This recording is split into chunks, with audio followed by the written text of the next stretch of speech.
Welcome back, guys. Today's episode, I am sharing 10 most disturbing, true Appalachian deep woods horror stories. Before we start, make sure to like and subscribe to the channel and leave a comment with where you are from and what time you're watching. That way, YouTube will keep showing you stories just like this one. Now, let's begin. I've been with Burke County Search and Rescue for 14 years. I've hauled folks out of Linville Gorge in sleet and heat, and in that shoulder season fog that makes a flashlight beam look like it's hit milk. I don't scare easy. Repetition wears fear down to a nub. But I don't carry a whistle into the gorge anymore. Not after October of 2019, when something in those laurel thickets learned our signals and used them to lead us where it wanted. It started like any other call. Female, 27. Solo day hike via Conley Cove. Last text to 911 was a blurry shot of a mossy boulder and what looked like a white blaze, which doesn't belong down there. The phone died at 2%. Dusk sinking fast, fog pushing up from the river in visible breaths. We split at the trailhead. Standard operating procedure, 2 teams dropping toward the Leanville, one swinging toward Rock Jock. My team was me, Hutch, and Anna. We've run together long enough that we don't waste words. Our radios were on a dedicated channel. Our line of sight coordination is whistles when the laurel closes in. 3 blasts is distress. We've got our own confirmation cadence, short, long, short.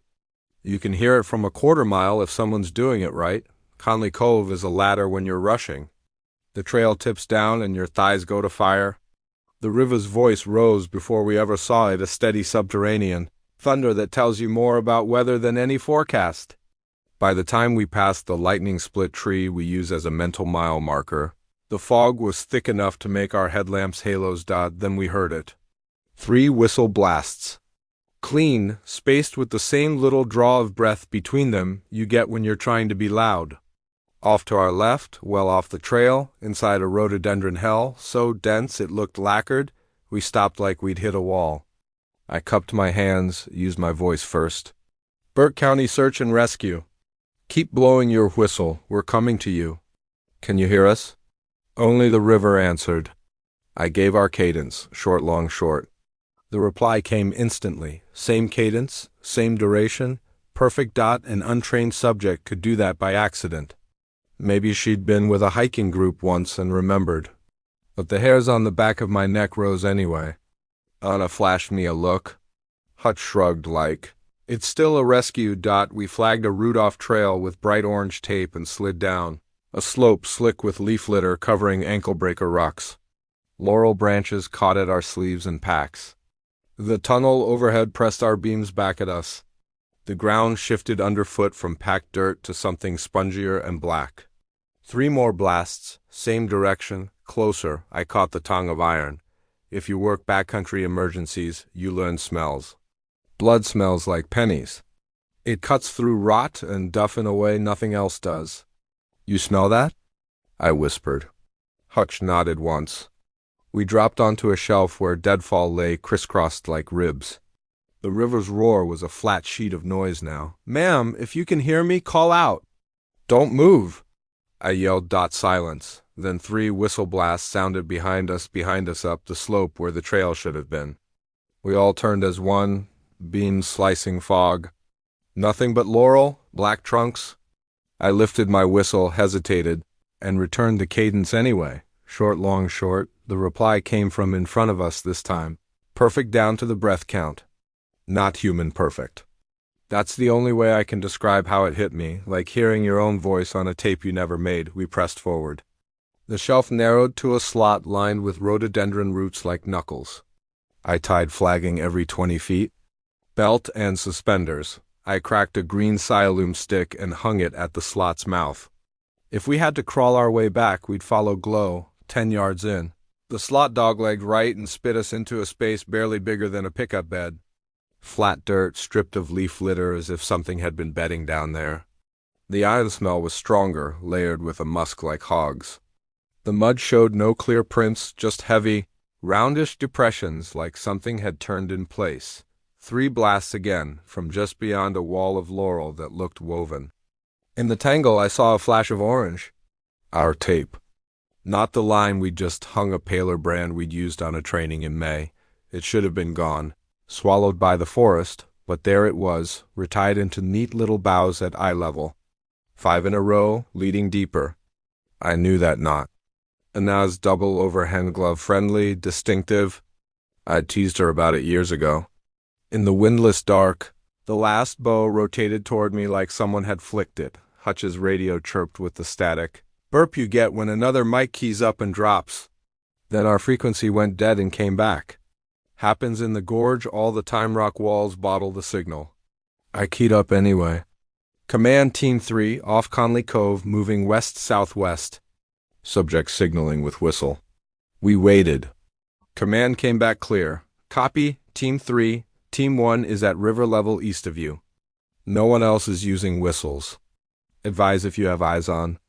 The tape bowed again, slow, like it was breathing. I swallowed and pushed into the laurel tunnel. The branches scraped my helmet.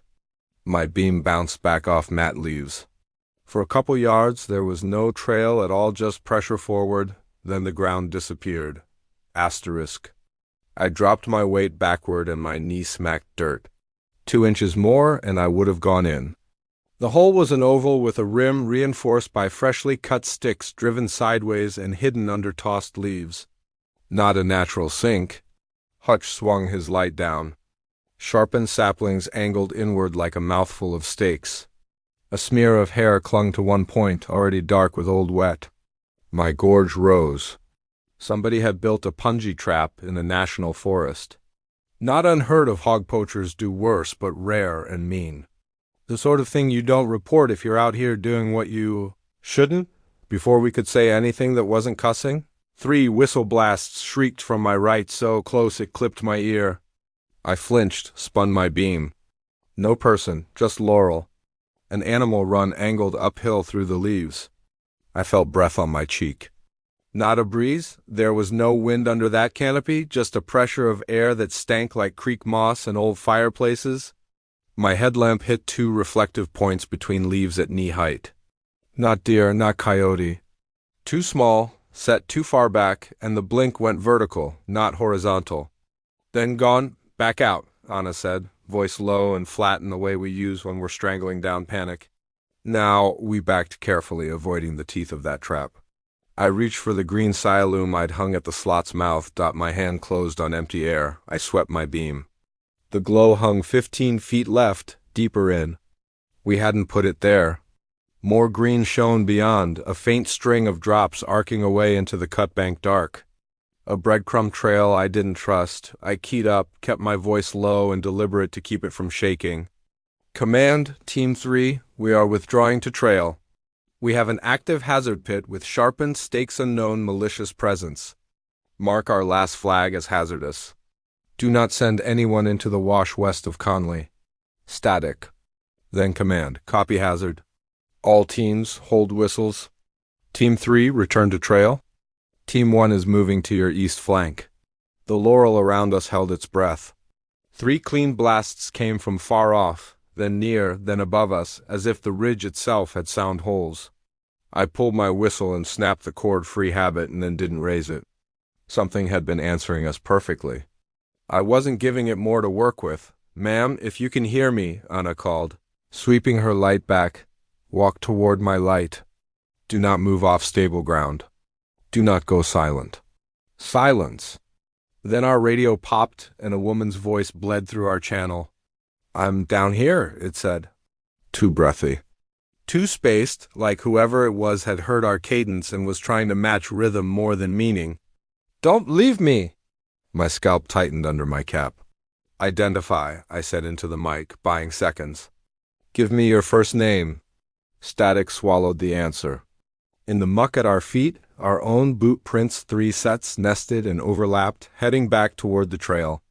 But there was a 4th line a little lighter pressed into the black, a set of bare, broad ovals that began in the belly of the slot and ended where we stood. Toes toward us. No tread, no arch.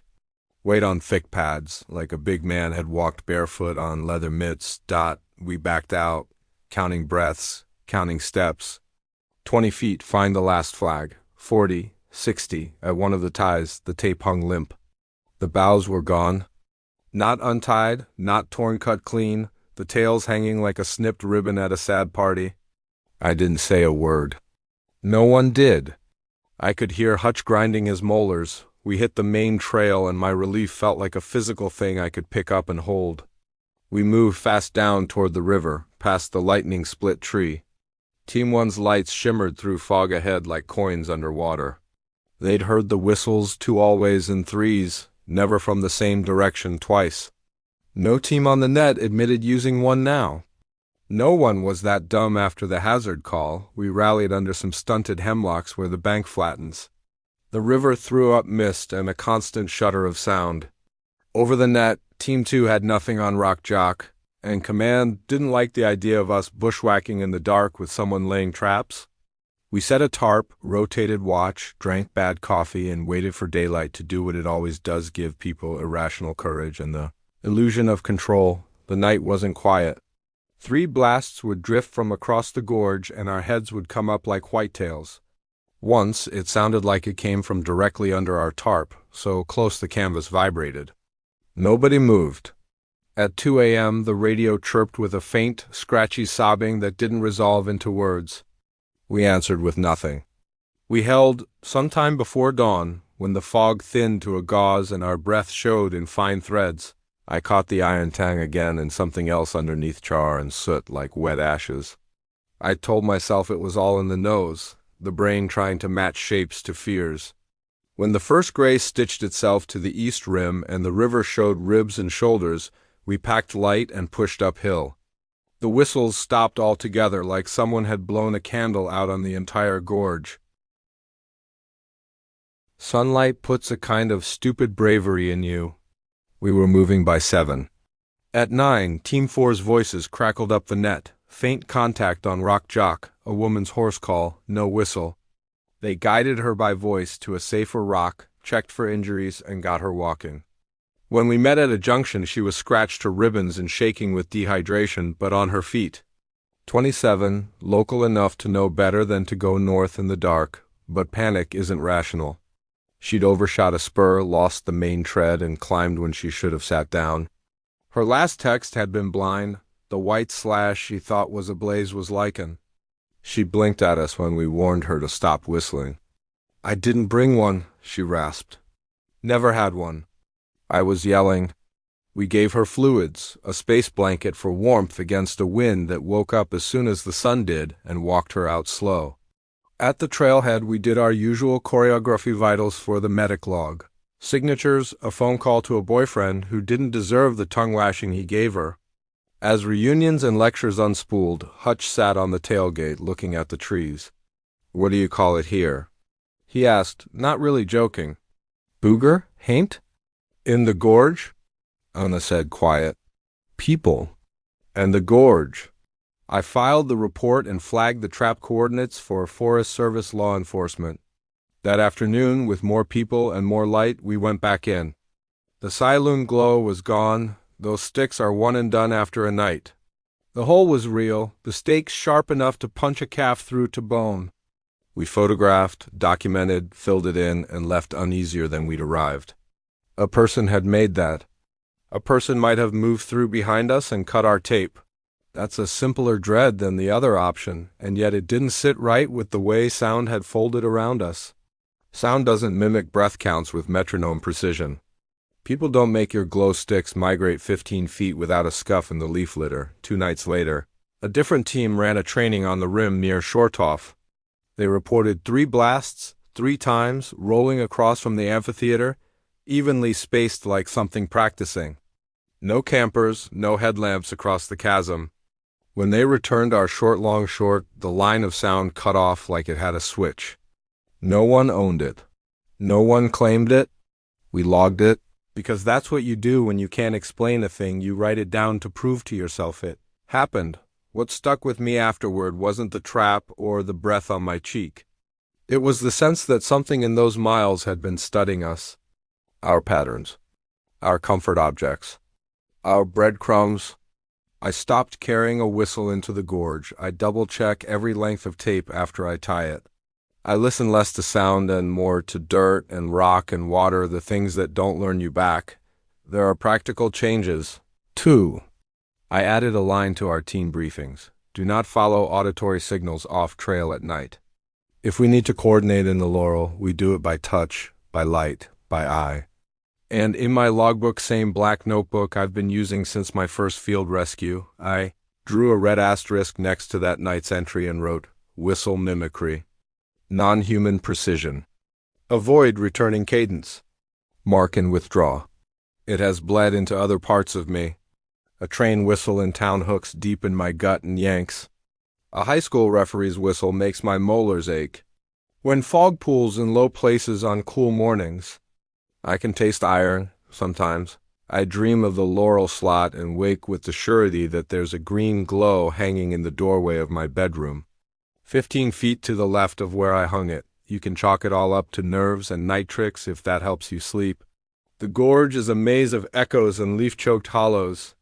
People lay traps. People play games. And yet, if you ever find yourself off trail in Linville after dark and you hear 3 clean notes, answer perfectly to your rhythm, do yourself a favor and sit down. Turn off your light. Wrap your arms around your knees and wait for us. We'll come to the sensible things you leave for us to read, the scuff and the duff, the broken twig, the turned stone. But don't answer the sound that answers you back. Not everything beneath those Appalachian canopies wants you found. I've spent 9 seasons as AUSGS field tech and control surveyor. Boots in mud, tripod on rock, hammering brass into the spine of the Appalachians. My job isn't glamorous. You set up, you sight, you log, you move. After enough miles, fear dulls down to a checklist. But since the fall of 2019, I won't set a 3rd reference mark in the Monongahela. If a station has 2 reference marks, I walk it. If somebody asks me to add a 3rd, I politely refuse. That superstition didn't come easy. It came from a day when the woods added their own. Our assignment was simple on paper. Verify legacy control for a LiDAR QA/QC run in the Monongahela. We were updating vertical ties on some old U.S. Coast and Geodetic survey stations so the new data could nest into NAVD88 clean. You don't need to know the alphabet soup, just that we were ground-truthing the digital.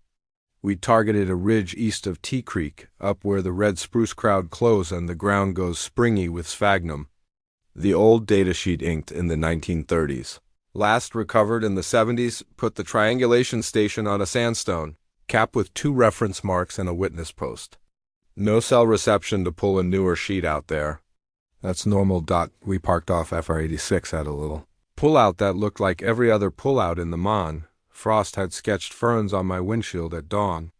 By the time we shouldered packs, the sun was up just enough to turn the fog metallic. My partner that week was Colleen, a West Virginia native who ties her hair up with survey tape and knows the difference between a laurel hell and a rhodo thicket by the smell alone. We hiked 2 miles on a CC grade until the tread faded into nothing and the forest swallowed us. Red spruce, hemlock, yellow birch needles underfoot, so thick our boots hushed. The air carried that clean Christmas rot you only get under spruce, cut with a tong of peat. Somewhere downslope, Tea Creek muttered into itself. We set a temporary base on an exposed Boulder Trimble R10 on a tribrac, center over a plumbed nail. I let it log static while we went looking for the original brass. Old stations hide in plain sight if you know what to look for, a flat rock with drill scars. 3 blazes on a witness tree that have grown into the trunk like scars. A witness post, please do not disturb survey marker, sign half swallowed by bark. We found the witness post, first a rusted steel T with the old orange plastic cracked like a cicada shell. 10 feet away, tucked under moss, Colleen brushed leaves to reveal a brass disc the size of a silver dollar set in sandstone. Reference Mark 1. She read, blowing dirt out of the stamping. U.S. Coast and Geodetic Survey, 1934, arrow. The arrow pointed northwest, just as the paper sheet said it should. We took a bearing for the notes, then spread out for RM2. I spotted it 20 minutes later under a slab that had shifted in a freeze-thaw sometime in the last 80 years. Another disc, arrow, date. RM2, I called. We were in business. 2 references let you find the station by intersection. Follow the arrows and you'll stand on the main mark. We shot bearings. My compass needle jittered more than it should have for a calm day, but iron in the rock can fuss with that. We walked the lines in, careful of ankle-breaker holes where the sphagnum mats yawn over nothing. Where the 2 arrows should have crossed, there was bedrock and a little depression like someone had set a gallon pot there and let it sink. No disc, no drill hole. Just a ring of darker stone as if something heavy had rested and warmed the rock long enough to leave a stain. Maybe the station's gone, Colleen said, squinting at the depression. They get pried out? Could be, I said, though the old datasheet would have noted if someone had destroyed it. The iron taste at the back of my throat put me in a mood to keep moving. We widened our search. That's when I noticed the 3rd arrow dot. It wasn't on a disc. It was on a tree, 3 blazes in a pattern that didn't belong to timber marks I knew, 2 horizontal. One above at a point, as if somebody had tried to draw a triangle with a knife and the tree had swallowed it over decades. On the ground below, a sliver of orange peeped from under duff. I brushed it aside and uncovered a newer-looking brass cap set and a fist-sized chunk of poured concrete, half-buried and slick with green. It said exactly what I didn't want it to say, reference mark 3, stamped with the old CGS font. The arrow pointed deeper into the spruce where the light went gray. That didn't match the datasheet in my pocket. I could have chalked it up to an update we didn't have. Sometimes crews add an RM 3 years later when RM2 goes missing. But both RM1 and RM2 were right there? 3 reference marks around a missing station was odd, but not impossible. What bothered me wasn't the existence of RM3. It was how new it looked in a place where nothing stays new. The green on it was thin. The chisel marks around the concrete plug were sharp, not rounded by freeze and thaw. We took a bearing off. RM3, the arrow didn't split the angle between the first 2 arrows like it should have. It dragged us north by a handful of degrees, enough to notice but not enough to dismiss it as sloppy work. I said nothing. We followed it into the spruce. The light under red spruce flattens time. Sound goes velvet. Your own breath seems like too much noise. After 50 yards, we hit a boggy swale where the sphagnum hissed as it drank our weight. The arrow should have brought us to the station. Instead, we found another reference mark 3. Same stamping. Same font. Same arrow. The only difference was the way the concrete had been forced into a crack in the rock, like something had pressed it there from above and held it while it cured. Colleen stood over it with her hands on her hips and said exactly what I was thinking. That's not on any sheet. We shot that arrow too. North again by the same handful of degrees. Something in the Monongahela was making its own triangle, and it wanted us to complete it. We aren't ghost hunters. We're pattern finders. You live by straight lines and angles and the quiet faith that math survives fog. If you give me 2 points, I'll find you a 3rd. If you give me 3, I'll close a loop. The woods know that about us. If you ask me now, the second RM3's arrow dragged us through a laurel belt that raked our shins and hid ankle-deep pits full of peat water. We GPS'd each mark, even though our base had dropped to float no real-time corrections under that canopy, not with multipath bouncing our signal off needles and stone. I kept measuring anyway, taking azimuths with an old Sunto because the magnet doesn't lie, and writing down bearings that didn't make sense next to the datasheet values I had. The angles were clean. The distances were right for the scale of the ridge. But the closure, when you sum a triangle and expect 180, was finishing full. No error, no slop. A perfect triangle with RM3 at each vertex instead of RM1, RM2, and station. That's not how control is supposed to feel. We found the 3rd RM3 on a sandstone, lip above a trickle of water that will be a stream after rain. It looked older than the other 2 by a hair ring of lichen trying to get a foothold around the concrete plug, but the brass face was as sharp as a coin fresh from a roll. U.S. Coast and Geodetic Survey reference mark. 3. The arrow angled downslope into a hollow that swallowed light and sound both. Station should be dead center if this was a typical triangle, I said. Hearing my voice come out wrong in that damp air, Colleen nodded. If we close it, we'll stand on the cap. I set up the total station anyway, because that's what you do when the forest is giving you nonsense. Aluminum legs in mush aren't ideal, but I found purchase by kicking down to rock. I got a backside on a reflective card Colleen held over the first RM3 we'd found. The instrument's brain spat angles and distances back at me with the nonchalance of a machine that has never been scared.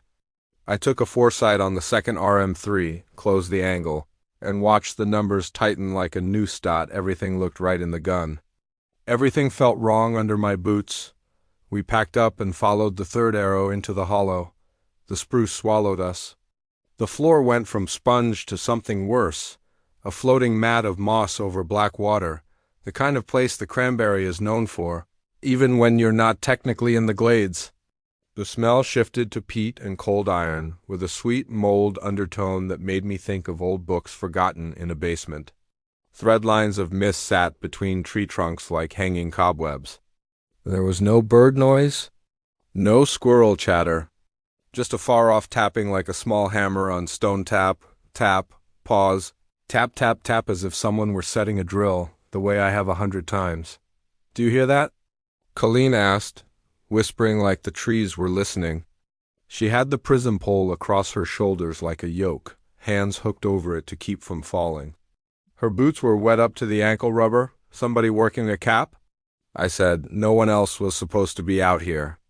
The district ranger had signed off our permit for access and warned us the hunters were down lower chasing grouse, or something, wanting us to think they're working a cap, she said.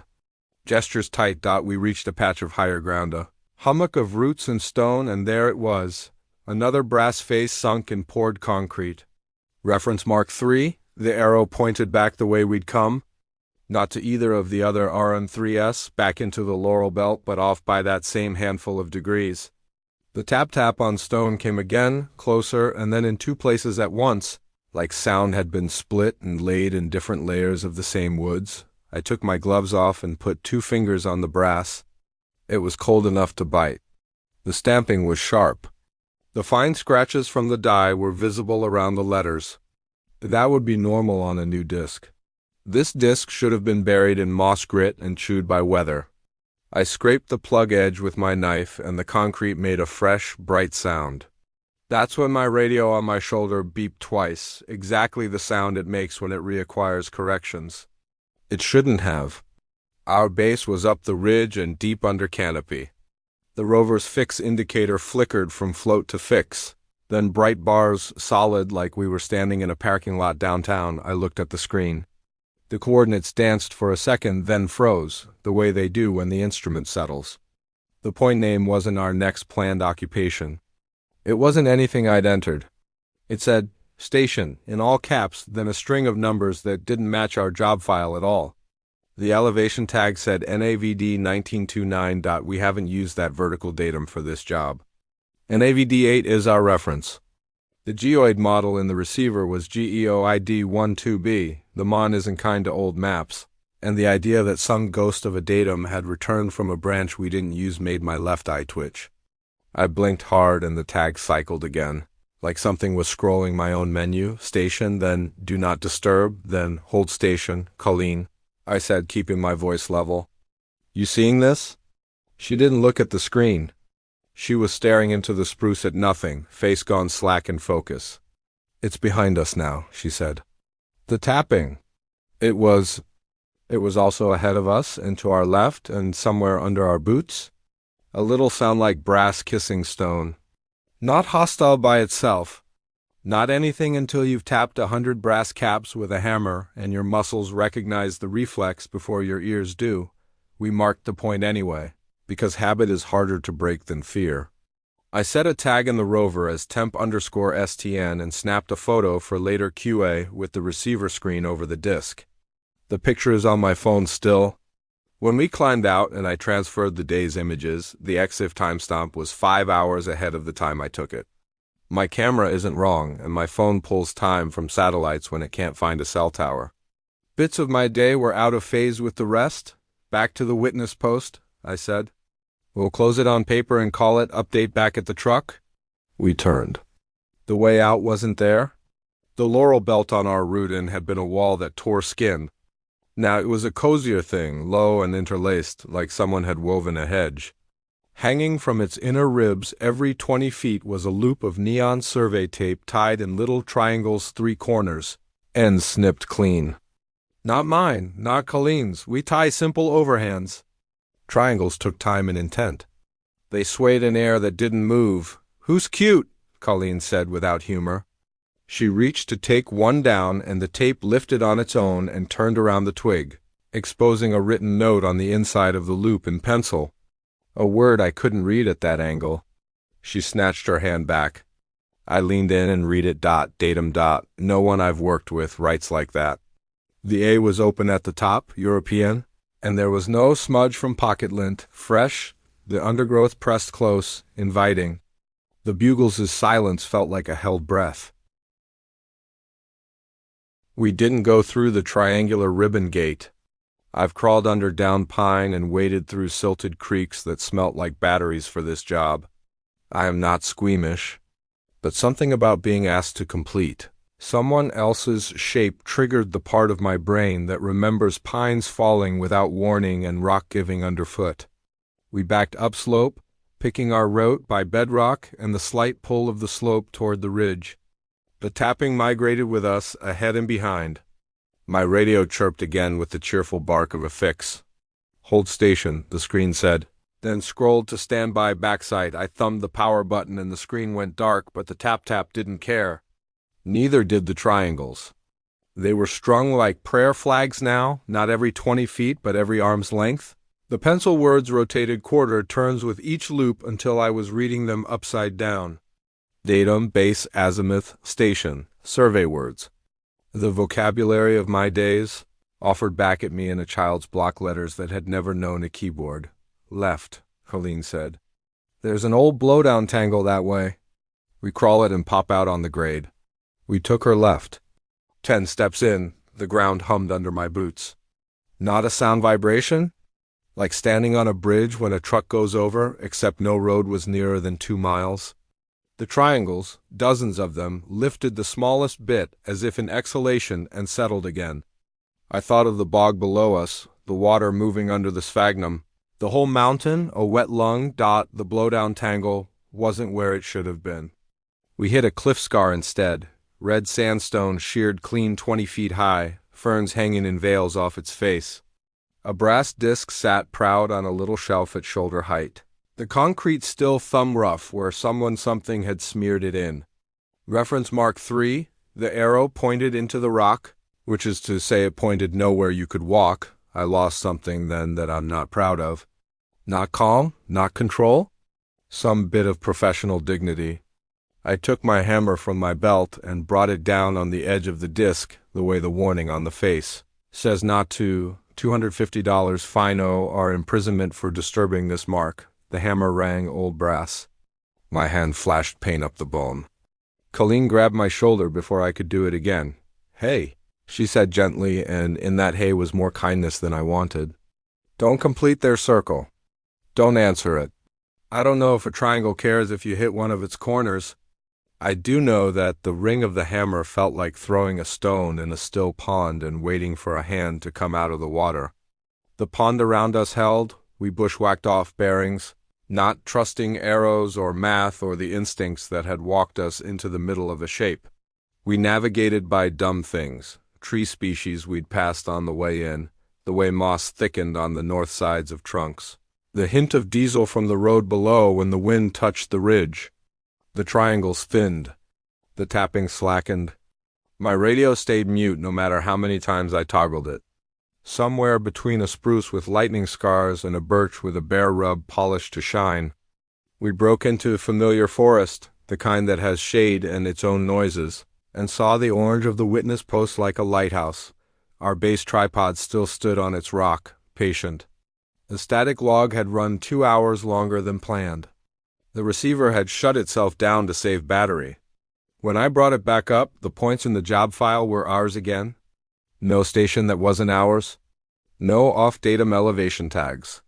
The timestamps gleamed in our time zone like they'd never left. For a second, I convinced myself the off-face photo would now be normal. It wasn't. We packed down in a hurry that wasn't quite panic and wasn't quite discipline. At the truck, Colleen sat on the tailgate and watched the timber like someone was going to step out and ask us to sign a receipt. "Do you think anybody has ever been fined for disturbing a mark nobody else can see?" she asked.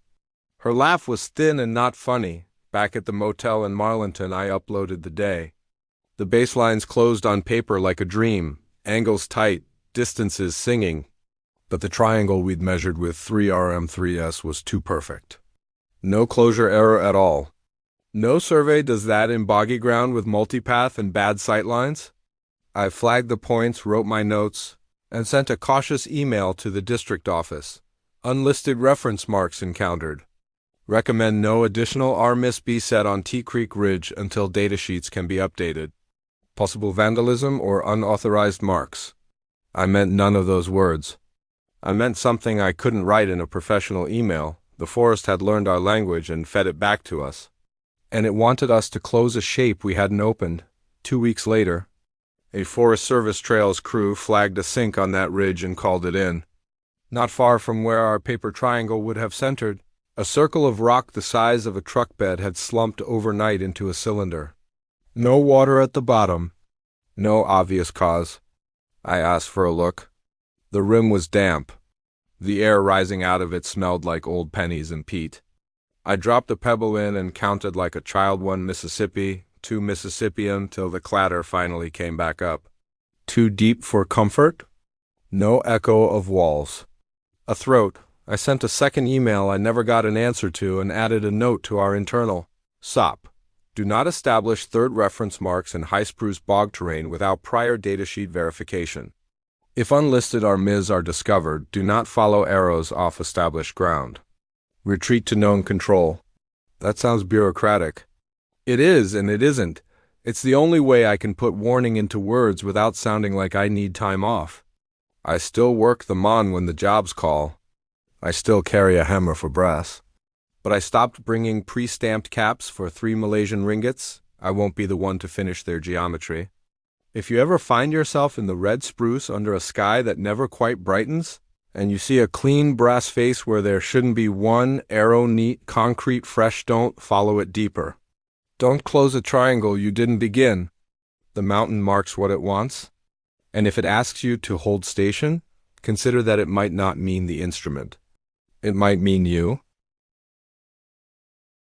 I've ridden the box in Harlan County long enough to know which hollers take your radio, which ones take your traction, and which ones will take your nerve. 11 years between Everts and Loyal, nights when the fog sits on Cranks Creek like it's thinking, days when coal dust turns your nose black before lunch. I don't scare easy. Protocol and muscle memory beat superstition 9 calls out of 10. But there's a side hollow off Cranks Creek the old-timers call brushy where I won't raise my voice anymore.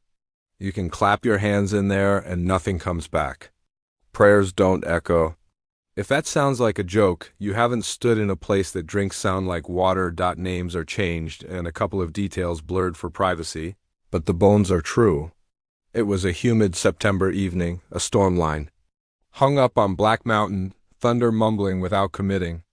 Harlan in 911 toned us. Unit 323 unknown medical, Brushy-free Pentecostal grounds. Off Cranks Creek Road, caller states he ain't breathing right. Call dropped. The second attempt was a whisper, like somebody's thumb half over the mic. He went quiet in the hollow. Please come quick. Then silence, then the tones again to wake fire first responders. My partner that night was Ricky, paramedic, calm hands, second-generation mine mechanic before he came to medicine. We rolled out from Station 3, no siren, no. One appreciates sirens that far back in the branches and took the switchback slow. The air smelled like wet creosote and leaf mold. We passed the shell of the old church Brushy-free had burned 2 summers back. Electrical, they said, just a concrete slab left in a half-melted tambourine sunk in the grass like a fossil. Past it, the road narrowed to a rutted track. A line of old F-150s and a single Suburban were pulled off with 4-ways ticking. A woman in a denim skirt waved us down, wet hair stuck to her neck, face tight from worry. He went down praying, she said, before we'd even set the brake. Brother Wei-Long. We tried to drag him out, but the ground's soft as a mattress back yonder, and she flicked her eyes toward the tree line like it could hear. Don't shout in there, she added. It don't like it. You'll get wrong answers. I've heard every flavor of folk caution, and I treat them like scene safety notes. I nodded. How far? I asked, already pulling the airway roll and monitor. Ricky slung the trauma bag in O2. I grabbed the Stokes basket because any time a civilian says soft ground, what they mean is you'll sink to your shins if you try to fireman carry. 10 minutes of careful walking, a man said, stepping forward. His tie was loosened, sweat dark at his temples. Past the footbridge, you'll know the spot. It's where your breath feels. Wrong. He didn't mean Ozma wrong. He meant wrong like a room that knows you're in it. Dispatch tried to raise us for an ETA. I keyed up for a radio check. Harlan, 3 to 3 on scene, making contact, standby. My own voice came back in my ears in that odd damp way you get under heavy canopy, like someone pressing cotton to your head. No reply from the tower. Ricky checked his handheld bars showed, then fell away. Not unusual back here, but it put a grit in my teeth. We crossed a slick plank footbridge over a trickle of brown water and the world, hushed like a hand over a mouth. Outside the hollow, you had the steady insect whine and the distant thunder and the click of cooling engines. Inside, it went velvet. The creek's noise flattened. Our bootsteps made sound, but it didn't go anywhere. It was all first impact and no return. I clapped, a reflex I regretted as soon as I did it. Nothing bounced. No tree gave it back. The air itself felt thick with listening dot. We moved single file between rhododendron ribs. I counted my breath without thinking, box in, hold, box out, the way you do when you're trying to keep everything at a normal volume. Evidence of a prayer meeting lay scattered on rocks at a wider spot. An uncapped mason jar that smelled like olive oil, a Bible open face down, the melted tambourine's twin with little brass zills still bright. No snakes, no gimmicks, just what people bring when they're trying to talk to something bigger. Wei-Long? I called, quieter than protocol allows. My voice landed a few feet ahead and died. Call to us so we can find you. A whisper came from the laurel. Help! It didn't carry. It was as if the leaves themselves said it. The woman with us flinched. That's him, she breathed. He's in the back of the hollow. We can't drag him alone. It took the sound out of him. Ricky, we're bringing him to us, I said. No shouting, hands and eyes. He nodded, we both done. Rope and low-angle rescue on the volunteer fireside, and we split jobs without talking. He'd manage airway and vitals. I'd run extrication and route. We tied a guideline around the thick foot of a sycamore at the bend and paid it out as we moved. Because in woods that feel like this you don't trust your sense of straight. We found the drag mark's first palm smears and a shoe's half print, toes toward the trees. Then the smell hit, cool and metallic, like a basement with a coal shovel left wet in a corner. Old-timers call it mine breath. The drag marks ended at a dip in the ground where an ancient root fan had lifted and then the dirt had slumped. Air stroked past our calves there in slow pulses, colder than it should have been for late summer. He's down in that, the man said, voice thinning. I belly crawled to the edge and shined a light. A man's shoulder and the side of his head showed between roots and dirt, gray shirt blackened with wet. He was halfway into a void under the earth like a cave mouth that hadn't made up its mind. Sir, I said, pitching my voice like a lullaby. I'm with Harlan Ems. We're going to get you out. The void breathed a slow, deep intake. That fogged my light beam, and somewhere below that breath, so quiet I might have been imagining it, came a murmur that sounded like words stacked on top of words. Not echo, call and answer without the call? We do a lot by feel in the hills, palpate a pulse in the dark, find a median cubital by habit, measure a jaw for an airway with fingers when you don't want a light to draw eyes. I slid my hand through the roots and found a clavicle cool skin, then a neck. Carotid present, rapid and thin. He flinched when I touched him and tried to talk, but whatever opened under the roots took his words and folded them. Hold still, I said. Breathe with me. I lifted his chin to open the airway and felt the pull of air against my knuckles, gentle at first. like a vent fan somewhere deep in a mine, then stronger on the exhale until it made my sleeve lift. SPO2? Ricky asked, already peeling a nasal cannula while he wrestled an NRB out of the bag. He'd set the monitor by feel and light discipline, cupping the screen so it didn't bounce bright into the trees. We slipped the pulse ox on the man's finger and waited. 84. I slid an NPA after a quick look, no obvious facial trauma, and the man gagged weakly, then took a breath that didn't belong to the air above ground. The void inhaled and his chest rose a fraction of a second later. Like the mountain had the first right to his oxygen? Let's package and go, I said. The Stokes was too wide for the pinch point without moving him. Backboard as sled. We'll slide him to the basket. We ran the guideline around a root, clipped the board to it, and set up a simple, low-angle haul. Nothing fancy webbing through a carabiner to give us a little purchase. The footing was bad, the moss-like wet felt under our boots, and the laurel gave just enough to lie about bearing weight. The first tug was ours. The second felt like somebody tugged back. I looked at Ricky. He hadn't pulled. His hands were on the patient, fitting the NRB mask and holding a jaw thrust. The patient's eyes fluttered open, gray, the pupils pinched in the light, then flared low again like he was looking at something darker than dark. "Don't say it," he murmured, voice plastic under the mask. Soundless words formed and stuck. Don't say his name in here." "Focus on me, Waylon," I said, because sometimes using a name can rope a person to you. His gaze ticked to mine, then slid past me. The hollow exhaled cool, metallic, and somewhere under that breath a whisper rose. Not echo, not the creak, something slow, repeating the last thing I had said. Syllables in the wrong places, like a foreigner learning the tune of English without the words. Fo, coson. Me, it said, and then lower, stacked beneath itself by a beat. Focus on me. The hair on my forearms lifted. The woman who'd guided us wrung her hands and did exactly what I'd asked her not to do, she prayed out loud. "Lord Jesus, hold," she began, and before she could finish, the hollow inhaled and her voice went to ground so hard I felt it in my teeth. The sound didn't bounce. It fell and didn't come up, and in its place came a susurrus of "Lord Jesus," pattered a dozen times like leaves in wind. But no wind moved.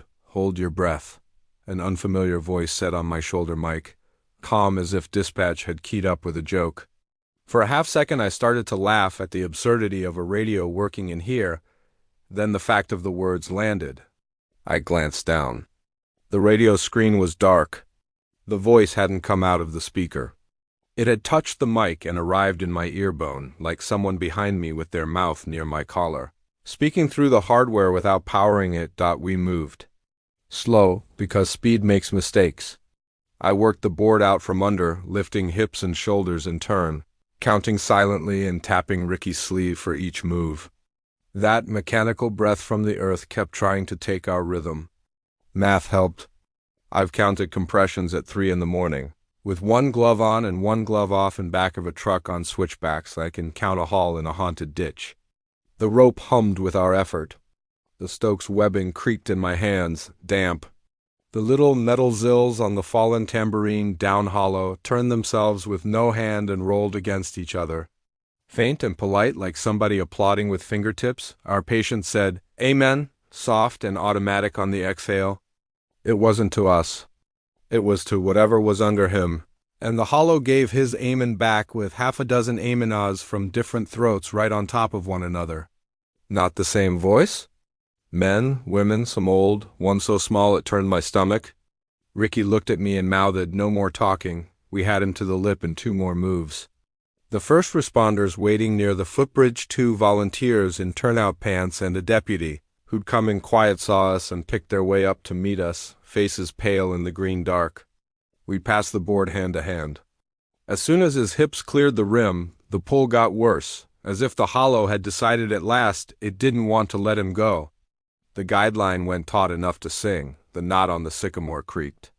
The woman gasped and reached for the board, and I smacked her wrist without thinking contact can mean momentum, and momentum kills. "Anchor!"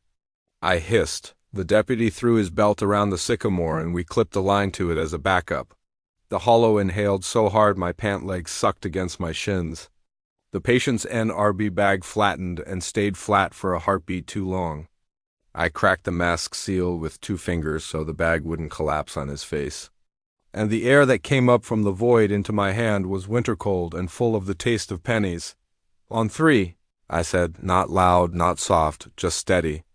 I made eye contact with every hand on the board. 1, 2, 3. We hauled like we were pulling a friend out of a fast river. The hollow pulled back like a river that had learned you. We beat it, but not by much. The board slid onto honest ground, and the pull on the rope went slack so fast we stumbled backward. The hollow exhaled a long, low sound like a mine fan winding down, and with it came a murmur that finally rose enough to be distinct, not words at first, and then too many, stacked wrong like an old tape playing 3 tracks at once. The deputy made a sound in his throat I've only heard at wrecks when a parent sees a thing you can't fix. He kept one hand on the sycamore like it was an altar dot retransferred to the stokes, strapped shoulders, hips, knees. Ricky kept the jaw thrust and bagged between his own breaths to trick the hollow's rhythm. The woman who'd prayed earlier tried again, quieter, mouth barely moving, and I shook my head. She swallowed her words and tucked them away like a handkerchief. Good. Keep your faith. Keep your voice. When we lifted, the air felt thinner, like we climbed 1,000 feet in 10 steps. My lips tingled, pinpricks like the time I hyperventilated bad after a chlorine exposure. I popped my ears and we moved. The volunteers took the tail end, walking backward, put their boots where I told them. Our patient's eyelids fluttered in the way that means a body is weighing the value of sticking around. "Brother Waylon," I said, because names matter and promises matter more. "You're going to our... Don't listen to anything that isn't one of us." He turned his face toward the hollow, listening to a thing I couldn't hear. "They asked me to say it," he whispered. I watched the corners of his mouth and read it more than heard it. Said if I said his name they'd let me breathe. But when I did, the air left. His eyes filled like a child's who knows better than to cry loud. At the footbridge, the world came back in layers, insects first, then thunder, then the click of hazards from the parked trucks. My radio woke an obnoxious bleep like it had never died, and dispatch stepped on 3 units at once. Harlan to 3-3 status. I wanted to say something easy en route, ALS, stable, but the back of my neck prickled like someone was still standing close enough to fog my collar. The deputy keyed his mic and said, 3-3 is clear of the scene. Returning. He wasn't. He was walking 2 steps behind me with one palm still on that tree dot in the back of the truck. Ricky put us in motion with a shove on the gurney and I went to work. 418 to the AC, NS running wide open. DP low and soft under my cuff 90 by palp. ETC O2 low with a waveform like a long tunnel. His SPO2 climbed to 92 on the NRB and hovered like a reluctant bird. I kept my hands busy because my mind wanted to reach back to that sycamore and feel if the bark was warm. It was September. The bark should have been warm. About 3 miles down, he roused a little, blinked, and found my eyes. "Don't go back," he said. Sound barely more than condensation on a window. Not with words. Then he squeezed my wrist so hard I had to pry his fingers off to check a pulse. Panic has strength. We delivered him to Harlan R. breathing on his own. Oxygen on, pressure shy but climbing, EKG wobbly, but without the sort of red flag rhythm that makes your stomach drop. The doc, who knows the same hollers I do, listened to our report and didn't smile at the part where the radio said something it shouldn't ve. He nodded once and said, "You boys drink water before you go back out." Which is, for I believe enough to keep you moving. Back at the station, we wiped the stokes and hung the straps to dry. The tambourine smell brass and cheap leather and oil clung to the webbing like we'd transported a whole band. The deputy came by after his shift and stood in our bay door where you can see the hillside without being in it. "I put a notice in," he said, looking at the concrete floor between his boots. "No trespassing down there. Nobody'll listen." He rubbed the pink groove on his wrist where the sycamore rope had bit. "We got gaps," he added. "Old mind map gaps under that ridge. Drifts and bleeders nobody recorded right. 2 months later, different shift, different partner, same siren off. We got toned to Brushy's mouth for a missing turkey hunter. He came out on his own before we got there, eyes rimmed in red, voice gone to a rasp. He wouldn't look back toward the trees. Wouldn't pray either when his wife offered. Said he'd said enough prayers in there to cover the rest of his life and he'd be keeping any others under his breath. We drove away and I watched the sycamore vanish in the mirror as if it was moving instead of us.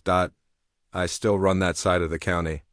Harlan is full of quiet that's earned graveyard quiet, snow quiet, the hush of a first snowfall on tin roofs. Brushy's quiet isn't earned. It takes. If you ever find yourself on a plank bridge over a creek run thin as a ribbon, and the air past the ribs of laurel tastes like pennies and basement and your own, breath sounds loud in your head, keep your voice. Don't call to anybody, not even to God, because what answers might learn your cadence and set a hand on your shoulder to tell you how to breathe. Tie a line to a living tree, trust hands you can see and walk out. Some hollers keep what you say. Some would keep your breath if you give it the right name. I thru-hiked northbound in a low-bubble year. The spring after the shutdowns when the usual crowds were thinner and the shelters had more journal entries about loneliness than blisters. Folks called me Mailbox Long Story involving a bent bear can. And a very generous trail angel outside Neal. Gap, I'd already crossed. Georgia and most of North Carolina by the time I learned there's a kind of laurel hell in the Nantahala that turns sound into a trick mirror. Since that day, I don't laugh out loud on trail anymore. Not at jokes, not at trail magic, not even at myself. If you've heard what I heard between Wesser and Keobald, you wouldn't either. The morning started sweet. I zeroed at NOC at eggs at River's End, drank a cheerwine, resupplied, and told myself I'd get an honest late start push-up to Sassafras Gap Shelter. It's almost 7 miles out of Naquet, nearly straight up at first, but I'd been stringing 20-mile days since standing Indian and thought I knew my legs. The weather was gray, but stable clouds stuffed into the gorge like pulled cotton. Breeze under the bridge, the river talking itself into froth against rocks. I crossed the footbridge, signed the trailhead register, and started climbing. Switchbacks, white blazes neat on rough bark, mossy rocks slick as soap. Every time the laurel thickened, the trail narrowed into a shoulder-wide ribbon paneled in glossy leaves, and I could hear my own breath like I had a hoot up. I passed a day hiker coming down who warned. Blowdowns passed the tower storms last week, and then I had the mountain to myself around 2 in the afternoon. With my shirt sweaty despite the cool, I took a breather at a little rock outcrop that's not yet the view but hints at it. I was alone enough to say something dumb to myself. We're earning our dinner. Mailbox, and I snorted at the dad joke tone in my own voice. A laugh came back from the Laurel 20 feet DOWNSLOP. It was a laugh, not an echo. 2 beats, then a hiss on the end like a secret being kept. Not loud, not human loud. But it was there, and it wasn't mine. I froze with my bottle halfway to my mouth. Wind can make voices. Ravens can sound like toddlers. Coyotes wear laughter like a coat if you catch them at night. I told myself any of that and put 1 foot back on trail. 100 yards later, at a switchback cut into a borrowed light, I said, "Okay, just to test the acoustics." The word fell like a coin into moss. The laugh came again, ahead and above me this time. 2 beats, a hiss. The leaves pressed in. I told myself again, wind, bird, nerves. At Wesserbald. I climbed the fire tower and stood in a wind that should have erased any noise. The views were blued out with weather, ridge on ridge like whalebacks. No one else. I took a picture for proof and started down. Blowdowns did snarl the trail, but the worst were flagged with pink tape and stepovers marked with chainsaw bites. I moved fast, thinking of Sassafras Gap good water down the blue blaze. A bear cable that doesn't sag. A shelter register I hadn't read yet, past a long contour where the ridge curls back on itself, the laurel made a tunnel. This was the kind of thicket folks call a hell without irony, branches mached, leaves lacquered with damp, the trail pinched to a haul barely wider than my pack. The blazes were frequent, clean white, new-looking. I put my hand on one out of habit, and it left a faint chalk on my palm. Like the paint hadn't set all the way, The laugh came from inside the laurel to my right, inches off the corridor of trail, warm as a whisper you didn't ask for. Hey, Hace, SS, I popped my trekking poles up and concentrated on the little things, where the duff had been kicked aside by tread, where rocks showed fresh scuffs, the faint press of thousands of boots that make up the one true ribbon through all the false ones. Something about the white blazes nagged at me. They should have been exact, aligned on the same plane of trees. One was a foot lower than any trail maintainer would set. Another was smeared down, not up, as if a hand had painted away from the trunk instead of toward it. I stopped. I looked at far-out old Guthok habits never die, and the dot floated useless under the canopy. Battery at 48%, barometric pressure stable, daylight thinning quicker than my plan allowed. Keep moving, I said to myself again. Hey, yes. Ahead now, then right behind, like a friend that had jogged past and turned to grin. The inciting thing wasn't the sound. It was a double blaze slanted, which means a turn on a tree just ahead, bright as a tooth. The trail cut left. The tread did not. The tread went straight into a laurel seam so tight the leaves rubbed chalk on my sleeves. I chose wrong. I realized it 10 yards in. By the way, the ground went from packed to springy, and the smell changed from loam and rhodo bloom to something cellar cold. The tread was old game line, narrow as a deer's decision. I could have reversed right then. Instead, I told myself I'd overshoot, cut a bend, rejoin in 50 yards. You lie to yourself in laurel, the way you lie to yourself underwater. It's all right. You'll come up where you need to. Far out's lagged, then jumped, then slid south like the foam was on a boat. I held it higher for the placebo effect and got nothing but leaves in my face. The laugh teased along with me left, then right, then above at a height no human throat should be, except it wasn't a throat. It wasn't vocal cords. It was the sound of the idea of laughter pushed through leaves. Hey, SS, sometimes a single hey like it was testing what I'd answer. I did what I knew. I backed up until my boot heel found packed dirt that wasn't sponge. I sighted down the grain of scuffed rock. I looked for the trail maintainer's hand in the brush cuts. You can see where loppers clipped this spring because the ends are clean and gray, not old and dark. I found a cut stump with sap still sticky. I followed that line. 30 feet on, no blaze. 50 feet on, a white slash so new it had no grip at the bottom. A rectangle too crisp, like a template had been pressed and lifted. The paint smell came a second later, faint and sour, not the kind I've smelled on workdays with local clubs. My palm came away with white dust again, something breathed through the laurel. Not wind. Wind is a whole body thing. This was a breath that chose my right ear, then my left, and no leaf stirred unless it wanted to kiss my cheek. At 5:08 by my watch, the light changed from gray to green dark. Nantahala shadows stack early. I thought about the last entry I read at Rock Gap weeks earlier. A little poem some Sobo had scrawled. Green tunnel laughs back when you ask for company. I had laughed at it then. I didn't now. The corridor I'd chosen pinched until my poles scraped both sides. I popped them shorter and hunched. A white blaze appeared at knee level, on a sapling too thin to keep a mark past one winter. Someone had painted a blaze on a thing that would grow it out in a year. That's sloppy maintenance at best, except the Fontana Dam to NOC corridor is well loved. Sloppy didn't make sense. A blue paint fleck showed on a leaf below it. Shelter water? There's only one blue blaze side trail near here that matters. Mailbox, the laugh said. Not in a voice? In my name shape shoved through that hey SS a second syllable, box choked into the hiss. Hey dash bo dash SS dot my mouth went dry? I had written my trail name in a dozen registers. I'd stamped it in pen next to see you up the trail, next to keep going, next to doodles of stick men with sticks. I had never said it out loud in that corridor today. I hadn't told a soul in 24 hours who I was. I turned around carefully. Something moved in the leaves. A flash of wetter green, like a hand had just come off a paint pot. The smell of latex. I did the smart thing too late. I backed out until I hit the last true blaze at shoulder height on a tree I could put both hands around. I checked far out again and waited for the dot to settle. It didn't. The battery slid to 43. I ate a bar because blood sugar plays tricks with fear. I forced myself to look down, not up, at trail realities, boot scuff, rock wear, a small triangle of duff crushed to the same side 3 times. Trail facts, not leaf lies. With those I found the real cut and took it like a swimmer hitting the right channel in a rip. The laugh didn't like that. It shifted farther ahead in front of me like it wanted to stay there.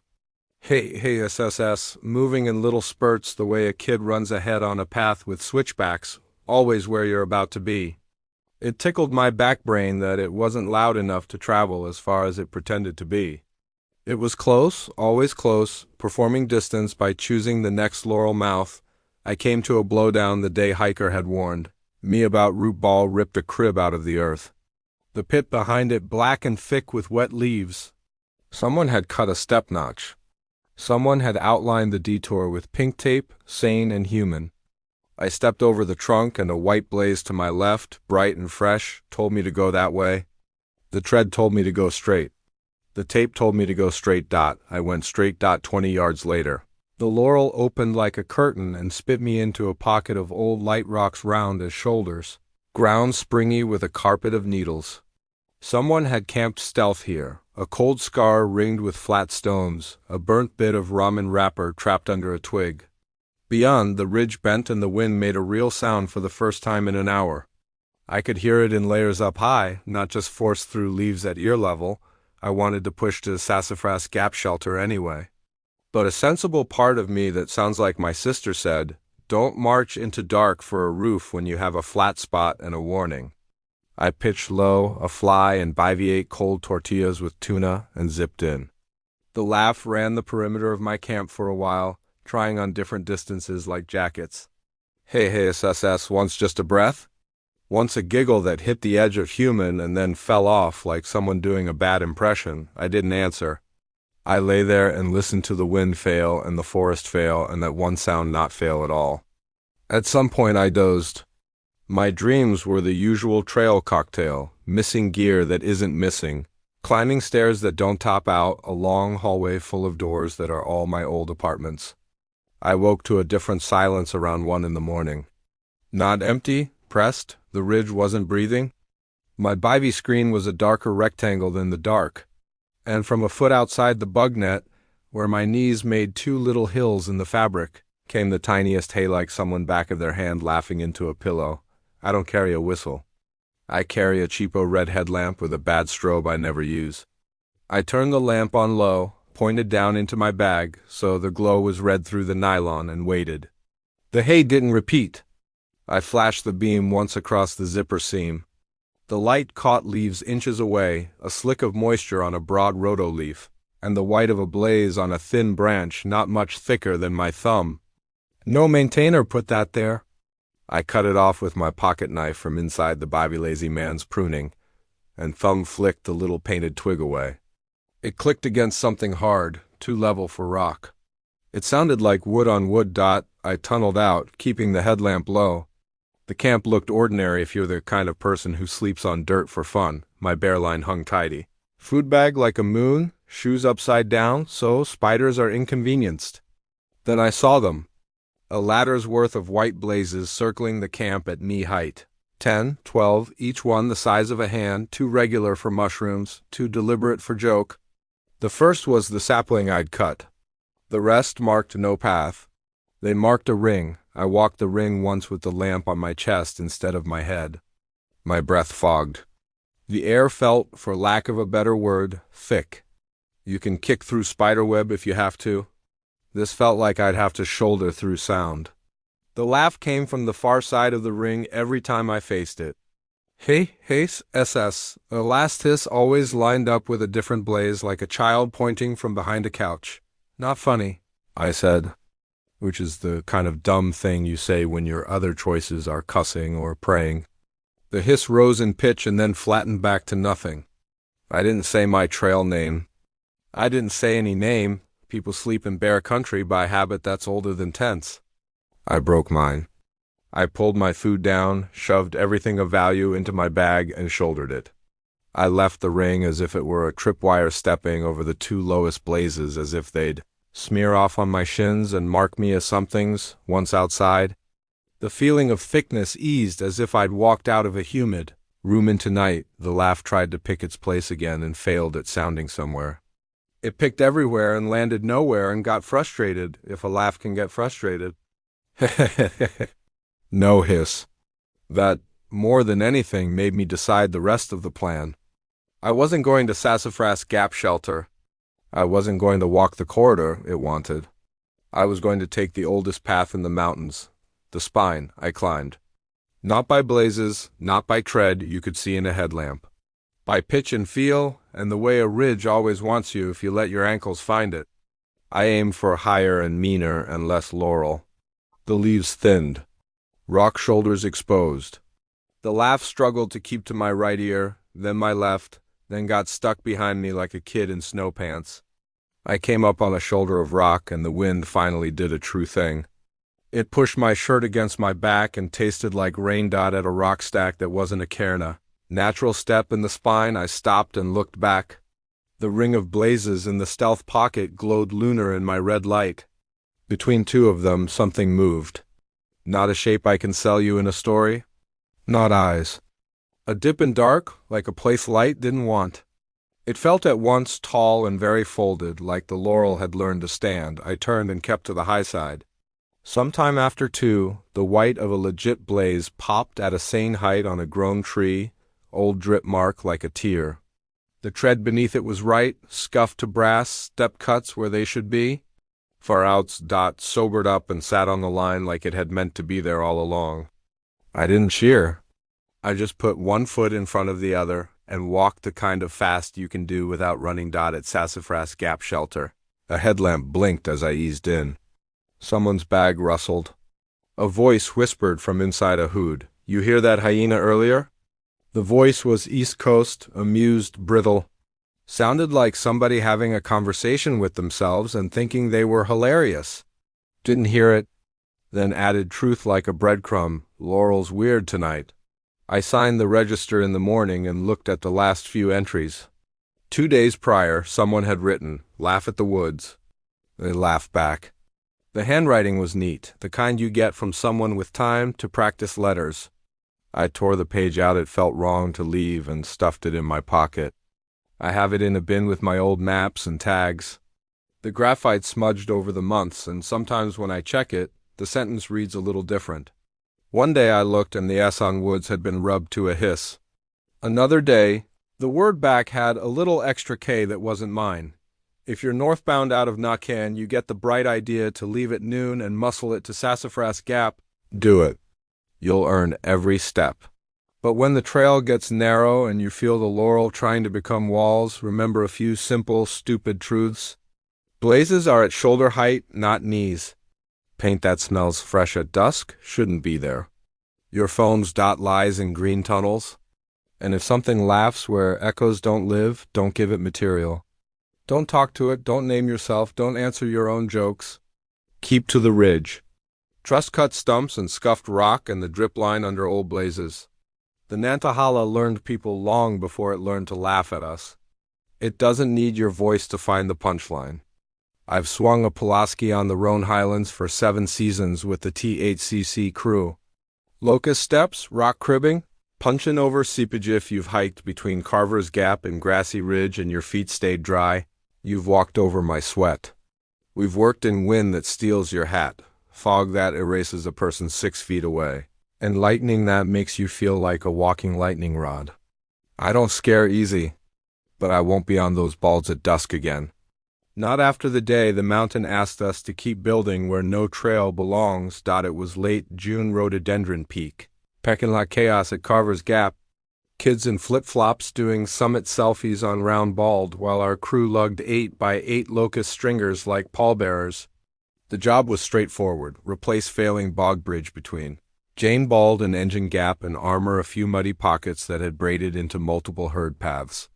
2 crews, Shauna, our crew chief, me, Ben, and Lupe on the western side near Jane. 2 more Cat and Curtis with their volunteers setting grade dips back toward Round Bald. We staged rebar, geotextile, spikes, and stringers just off tread behind sedge clumps. No chainsaws, lots of people around. And Roan's wines make power tools a liability. So it was. Silky saws and elbow grease, the rule we live by up there, off the balds by 5. Weather changes like a dime spin. You can go from sunburn to hypothermic in an hour. We set a turnaround time of 4:30 anyway, because we were feeling ambitious and because the boardwalk had gone from nuisance to hazard. People were stepping around rotten planks and expanding the mud scar. By 2 p.m. we had 6 new sections in, geotextile tucked, tops decked, and hikers weaving through with the usual mix of thanks, questions, and unsolicited opinions. Fog started marbling from both sides, about 3, a classic Roan trick. The Tennessee side filled first, then the North Carolina side shouldered up, and suddenly we were walking a seam. The wind went from mean to just present, like something breathing. Shauna called it trap by 4, stage your tools stout, nothing loose to fly. That's when Lupe realized he'd set the rogue hoe down somewhere back on the last stringer drop. I'll jog and grab it, he said. 17, first season, strong like rope. He had a high-waist helmet and fresh boots he'd saved 2 paychecks for. Shauna shook her head. You'll walk and you'll be back in 10. Count off before you leave. We count off on crews when we're in weather or woods, 1, 2, 3, 4, just to keep heads in the same place. We did it, and his 4 came late from the fog like a kid peeking around a door. He stepped toward the sedge where we'd hauled earlier and disappeared into the gray that was only 20 yards away. I finished spiking the last deck board while Ben ferried the McLeod back to the cache. I glanced up and saw white, not the fog paint. Ablaze on a stake planted knee-high at the edge of the sedge, bright and crisp, not the AT's well-loved shoulder-height slashes. We don't paint blazes. Maintainers do, and they do it right. This was fresh and wrong, and it pointed not along the tread we guarded all day but across a part of the ball that had no reason to be walked. Shauna? I said. She saw it and frowned. That wasn't there when we hauled, she said. We called for Lupe, not loud because wind steals your voice up there. No answer. We tried the safety call, rock. The one folks hear from us when we're moving big stone and want the world to know. It's a sound that carries. Something returned it from the fog, late and too even. Roic, not an echo. An answer. Shauna keyed her radio. Static THCC radios are miracle workers most days up there, bouncing off ridges in ways you learn, but the seam had swallowed our signal like a quilt. The wind ratcheted 1 notch and flattened the sedge in a ripple. Far downslope, something thudded like a boot finding a hollow. We did what you do when a kid is somewhere dumb on a mountain. We leashed ourselves to the work, ran a length of webbing from the new puncheon to my harness, then to Ben, then Shauna, so no one could wander off into the fog making 3 problems from 1. We moved into the seam. Grass slicked our pants with beads of water exactly like sweat. The air smelled like balsam and metal, Fraser fir rot, dying spruce ghosts. And that penny tang that rides fog up there when the barometer's playing tricks, 20 steps from the puncheon. We found Lupe's prints in the sedge, dark ovals where dew had been wiped. They ran true and then split like he'd turned his feet sideways to step around something and kept going 2 ways at once. No, Shauna said softly, not to us but to the mountain. The painted stake with the wrong blaze appeared again ahead, pointing into the milk dot, and then the count-off came from the gray. Not from any throat I've worked beside. 1, 2, 3, 4, all 4 numbers in a groan. Man's voice I didn't know, and time just ahead of us, moving away. We followed the sedge-scuffed prints because what else do you follow when the only thing that looks like a trail is the thing you just built? The fog had that granular look Roan gets right before dark, the kind you see inches at a time. The wrong blazes kept appearing on knee-high stakes, bright teeth in the gray. They weren't at blazes, the rectangle proportions were off, and the paint smelled wrong, latex sour, like basement craft store instead of maintainer's enamel. They led exactly where we'd been trying all day to keep boots from going dot at the 4th stake. The ground changed under our boots from springy to weirdly solid. I saw why when my headlamp. We turned them on though it was early. Just to get contrast, hit grain, locust, the same stringers we'd staged in a tidy. Pile by engine gap were laid out end to end ahead of us. Deck boards already spiked down, geotextile showing in the seams like a tongue. We had not put this in. We counted our sections like parents count kids. We were missing 4. They weren't stolen. They were used set where no punchin' belongs, reaching out into fog over sedge that shouldn't need it. Who? Ben said, more to the air than to us. His breath ghosted in front of his lips like smoke. I crouched and touched a spike head. It was warm. Not body warm, not the way a person's hand warms metal. Warm like a thing curing. You leave concrete or resin to set in mountain air, it keeps its own weather for a while. The wood only had a few dew beads on it. The wind should have left more. The count-off came again. Farther away in the same voice. 1, 2, 3, 4, just gentle. Like he was seeing if we were steady. Loop? Shauna called, just above conversational, like coaxing a raccoon off a porch. Call back. The wind caught her name and folded it. The sedge bowed and rose with a rippling sound like a sleeping animal rolling in grass. We moved on to the new. Punchin' because it was either that or lose our boot prints in the wet and wander on slick earth. The bog bridge felt right underfoot. That was the worst part. It had bounced in the good way, give without flex. The deck boards were seated tight. Whoever laid it, whatever laid it, knew our craft or had watched it enough to ape the steps. The next section sat a foot beyond in fog, then another. They tilted slightly downhill, toward a piece of the bald that had never carried trail. We hit a gap where a stringer dipped. Shauna reached to test it with her boot, and the board sank an inch, exhaled a breath of air cold as well water, then rode back up as if something under it had found a better purchase. Back, I said. My voice came out steady because practice makes it. In my head I could hear our training line, do not follow your own work into unsafe ground, and it sounded suddenly like scripture. We slid one step back, boots heel to toe, leashes going slack, then taut, then slack as the wind worried them. Lupe, answer me, Shauna said.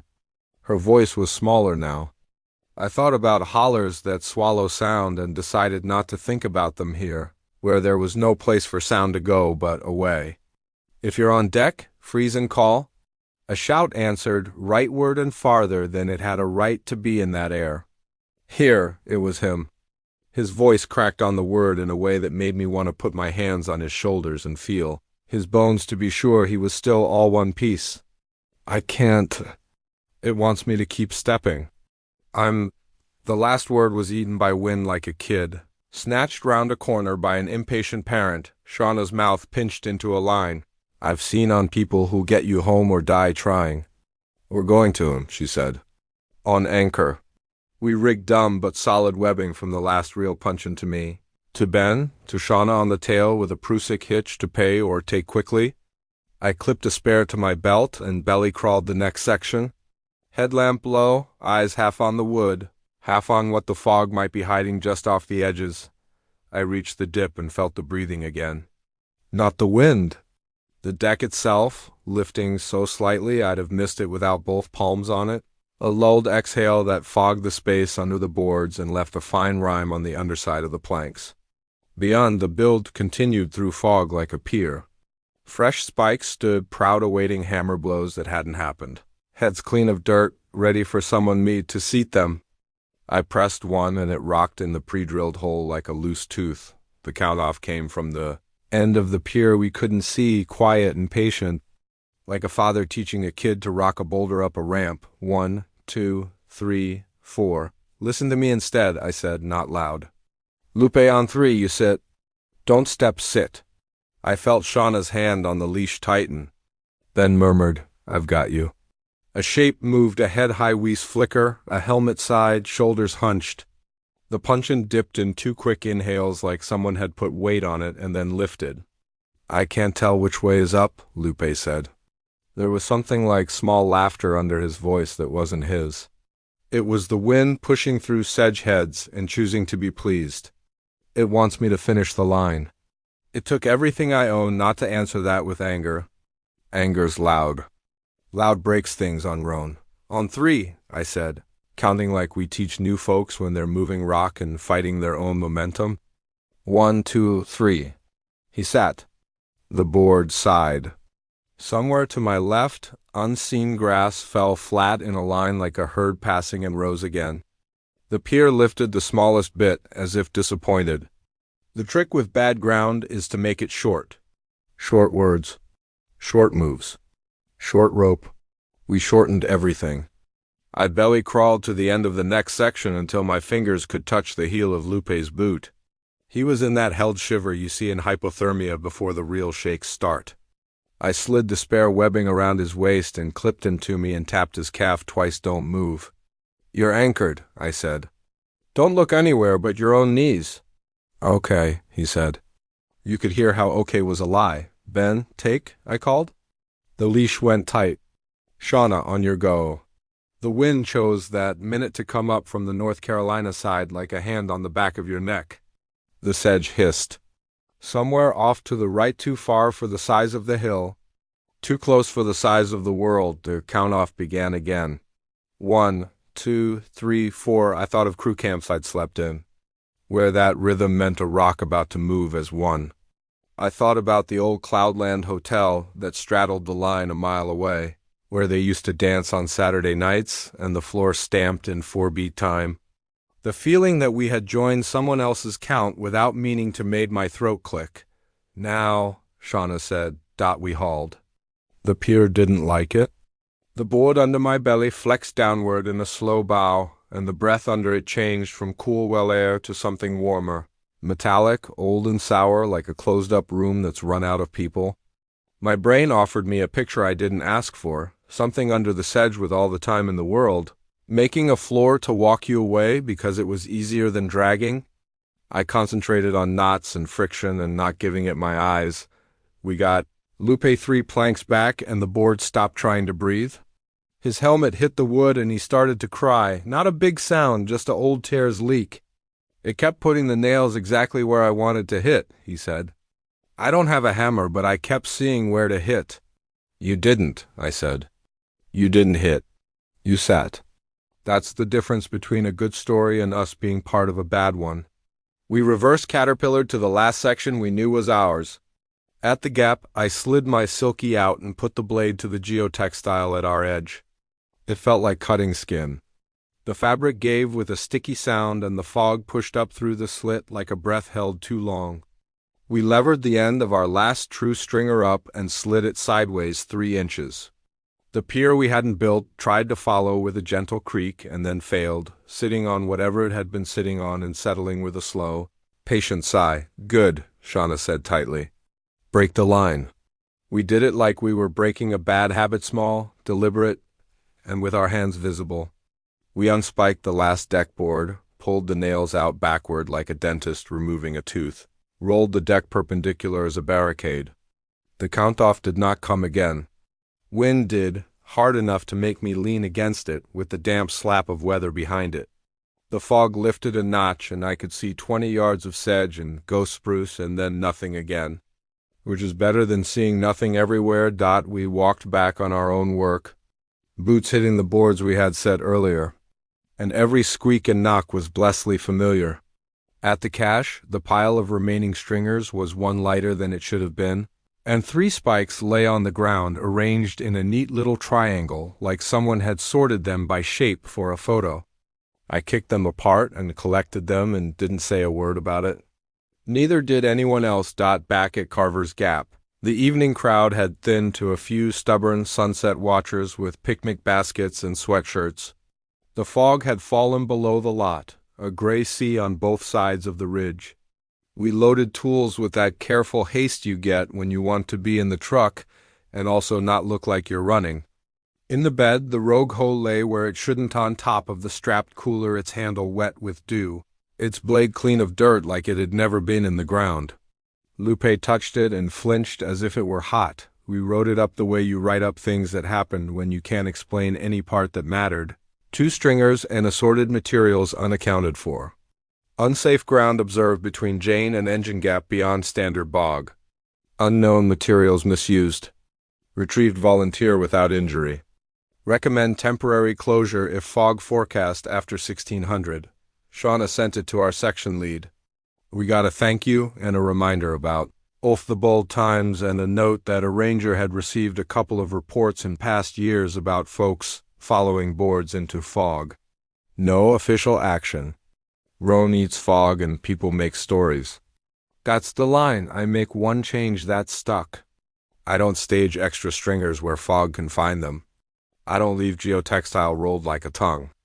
I cut up the worst of the rotten deck after we pull it and carry the pieces out, even when my shoulders want to quit. And if I'm on the balls at 4, I am off them at 5? Or I'm bedding down in the trees at Roan. High knob rather than stepping into a sky that has its own ideas about lines and counts. Lupe. Came back the next season. Some kids don't scare easy when the mountain lets them go. He'll still work bog, but he won't walk deck after 4. Sometimes when we're moving rock and I count off, I catch him finishing the count under his breath in reverse 4, 3, 2, 1, as if returning something he borrowed. If you're up on Round Bald and the fog comes like tide, remember the balds are beautiful because they're bare. They don't need your help to make new paths. If boards appear where they shouldn't be and the paint smells fresh where it shouldn't, don't add your step to someone else's rhythm. Break the line. Turn back. Leave the mountain without the road it asked for. 15 years caving in the plateau country taught me this: stone will forgive a lot, water forgives nothing. I've dangled in pits and crawled belly down through mud, the temperature of a dead handshake. I'm NCRC trained, tag my call-outs like it's religion, and I don't spook easy. But I don't speak out loud in active stream caves anymore. Not after the day the Big South Fork taught me there are rooms under the river that answer you back, not echo. Not trick acoustics answers that come late and out of order. Like the water is thinking about what you said, I'm going to blur names and hand wave the entrance because white nose syndrome closures are real, and some of what I'm about to describe is an attractive nuisance. We were legal decon kits, MPS permit, and a call-out with Clint at Bandy Creek with a hard out of 1,800 hours. Late August in a drought year. The river was glassy low at Leatherwood Ford, dark tea where it pooled, rilled silver where riffles patched it. Good day for a resurgence push. The target was a spring that blows cold into the gorge, a mile up a side drainage, a little window where limestone peeks through the Cumberland. Plateau sandstone cap. Think sandstone rock houses, but with a throat. Team was me, Rita, and Boone, both steady cavers with frog systems in their packs they probably wouldn't need. Wetsuits, 3 millimeters water in these caves sits mid-50s year-round. You get stupid fast if you don't dress for it. 3 lights each, spare gloves, survey kit in a dry box, Rita's Distox, my book, Boone's flagging to mark fragile zones, and zero-tolerance tape for salamander nests. We'd agreed, push until the first sump or the first time the river looks wrong, whichever came first. I've told rookies 100 times that looks wrong is a gut feeling underpinned by physics, barometric surge, tannin and flow. A rise that doesn't match rainfall, the rockhouse entrance breathed on us before we ducked in cool air and a steady exhale. The cave equalizing pressure with the storm front rumored to be stumbling around the plateau somewhere. The first 100 feet were easy, a hands and knees crawl over clean cobble where the stream braided and pooled, ceiling scalloped with old water bite marks like fish scales. A low duck under a rim of limestone lips, then a nice bit of tubular phreatic that took a friendly curve deeper. Salamanders in the drips. The air tasted like cut stone and Penny's iron-rich groundwater.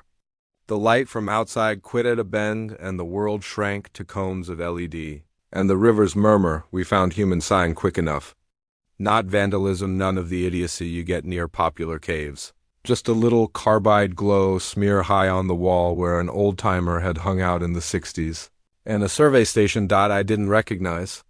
Someone had dabbed a reflective thumbprint and in pencil written Rur 1, not a tag I knew from the local grotto.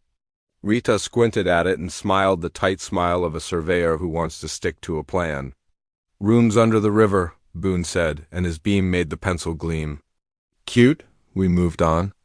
A tight keyhole with the stream forced into your armpits, then a belly crawl where the ceiling kissed our helmets and the water played harmonica over fist-sized cobbles. I checked my Baro 986 and dropping. Not enough to panic, enough to file under "this might breathe harder" on the way out. The passage opened into a dome room 10 feet high, 15 across, sound with no edges. It had that lively cave acoustics where a whisper rides the walls and you hear your coat zipper like it's a train. The stream course hugged the left and disappeared under a wall-classic low sump with a friendly air bell. Rita aimed the disto across and called 23.6. I wrote it. Boone said, "Looks like we take the right-hand dry upper," nodding to a scallop tube that slanted up above the stream. I said, "Hold it. Let's check the air bell for flow." "Hold it," the room said from behind us about 3 breaths later. Same cadence. My words, but wrong in the mouth. Not echo, no slap, no immediate repeat. Delayed, distant, faintly liquid, like a voice traveling through a glass held to a wall. We went still. The water made a polite ticking sound, not nearly enough to account for a weird bounce. Rita looked at me and lifted one hand. Heard it too. Boone was the practical one. "Echo," he said, and waited, maybe hoping the room would echo again and prove the point. It didn't. It just breathed along with the drops. I eased down to the air bell, put my face at water level, and felt a faint inhale from under the lip. The sump wasn't tight. It was breathing. On drought years, these resurgences connect under the river to something bigger with more headroom. On wet years, they go to ground for a mile or more and drown your light. We took the upper dry lead. It drifted where old water used to, climbing to a fossil tube with scallops pointing back at us. Flow used to come the other way. We were moving against the geological past toward whatever the river was doing now. At the next junction, the RUR tag appeared again. Pencil, reflective dab, a neat little 2 that hadn't softened yet. There were no footprints in the sand between 1 and 2 except ours. "Somebody's playing games," Boone said. "Or they were here yesterday. Or last hour," Rita said, frowning. "Pencil in a stream room would be blurry by now." We pushed another 100 feet. The air cooled further good means volume in the ceiling relaxed into a low, wide tongue where the stream rejoined us from the left and lapped our knees. It was silent in the way only a cave stream can be, miles of rock and a thin ribbon of persistence. I said, just to fill the quiet, "Clint's call-out is 1800, hard turnaround at 5. "Turnaround at 5, the room said from the sump side. 8 or 9 breaths later, and in my head something unclenched and then clenched harder. Boone didn't say echo that time. We stood in our light and the water breathed in and out of stone, and the river far above us, heavy, black, sliding, was in the roof of our heads like a second heartbeat. We're not superstitious. We're conservative. Conservative in a stream cave means you subtract confidence where water adds unknowns. We flagged our entry time on the wall with a little grease, pencil, whippable, and put a second mark on our wrist redundancy as habit. Then we kept going because the floor rose and the ceiling rose and the stream wanted us. And that kind of passage doesn't show up every day. The tube bent and pinched, and we bellied through a squeeze with the friendly kind of intimidation enough rock on your chest to earn breakfast, not enough to require math. On the other side, the world unrolled. Our beams hit a room longer than any we'd seen in the South Fork caves. The ceiling domed without a single crack you could trust, like the inside of a bell cast by a careful god. The stream braided across sandbars and whispered under shelves, and the walls carried the stain of high water 10 feet over our heads. The RUR 3 tag glowed on a flowstone rib like a cat's eye. "Stay low on the left," Rita said. "No tracks on the sand?" It was true clean canvas, no human heel, no boot edges, just the delicate track of a crayfish and a raccoon handprint where a thief had wandered down some side crack from the surface. I'd have bet money no other cavers had stood here since the last flood wiped the slate dot we surveyed. Rita popped the disto, I called backstops and features, Boone kept the book dry and neat. We whispered because that's what caves ask of you, and it keeps the human fog out of the space. I said, "Station C," because we'd burned A and B getting to the big room, and stuck a reflective sticker high enough to live past the next rise.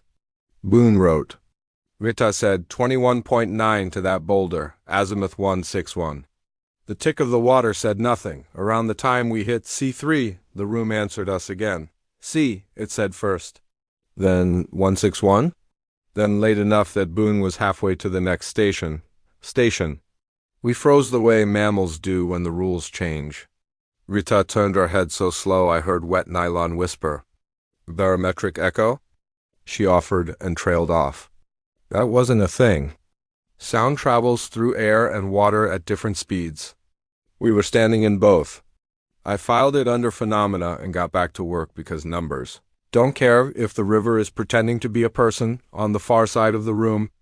The stream pinched into a low, slot-water flat as a tabletop with an inch of air under the roof.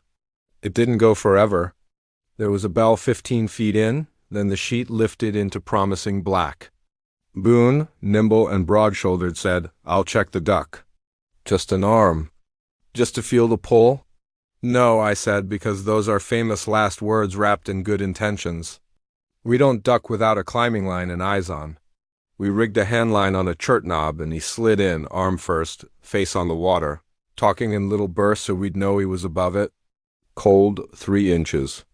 A foot breathing. There's an air dome. Okay, his voice came back to us from the right. Then from behind us, then from somewhere above our heads.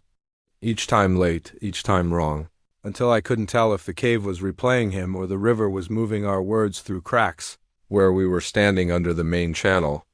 The realization landed the way a sinkhole lands, a widening circle of dread. We were in the underplumbing of a whole river system, and the water had doors we couldn't see. Boone backed out, shivering, teeth doing the chattery metronome of 55-degree water. "It breathes on the exhale," he said. "Like a lung. When the dome empties, it pulls new air in under the lip. Every 5th breath is bigger. That's a barometric surge pattern. When a storm trundles over a car system, pressure drops and the cave takes advantage, moving air to equalize." I looked at my watch. 1,512. A drop of a millibar or two can push a cave to breathe. A big, fast drop will set a whole river moving in ways surface weather doesn't warn you about until lightning's already tasting the ridges. We kept to the high left. Dry feet on the wall ledge while the stream whispered below. Rur4 didn't exist.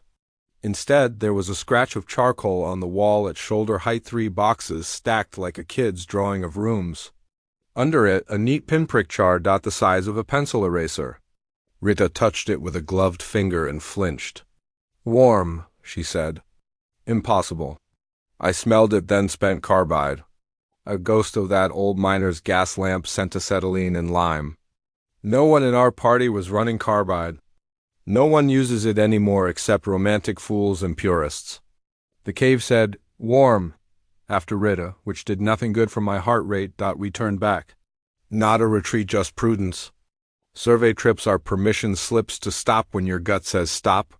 The room exhaled and the stream dropped a 1/4 inch on the lip of a stone near my knee. I watched the line of wet recede, turn the limestone from coffee-colored to pale, then creep forward again a minute later like a tide with a short breath. At the dome room near the entrance. The one with the breathing sump, the air felt different. Heavier, greasy with river tannin. The water's surface was no longer flat steel. Little dimples chased each other like rain was falling on it from below. I put my face down again and felt the inhale pull the hair on my arm. On the exit side, the dry tube went dark in a way that didn't belong to our lamps. It was dusk dark, not cave dark, like someone was lowering a shade over the world outside. "Time," Rita said. "We're at the number. We're done." "Done?" the room said, and then late enough to feel like a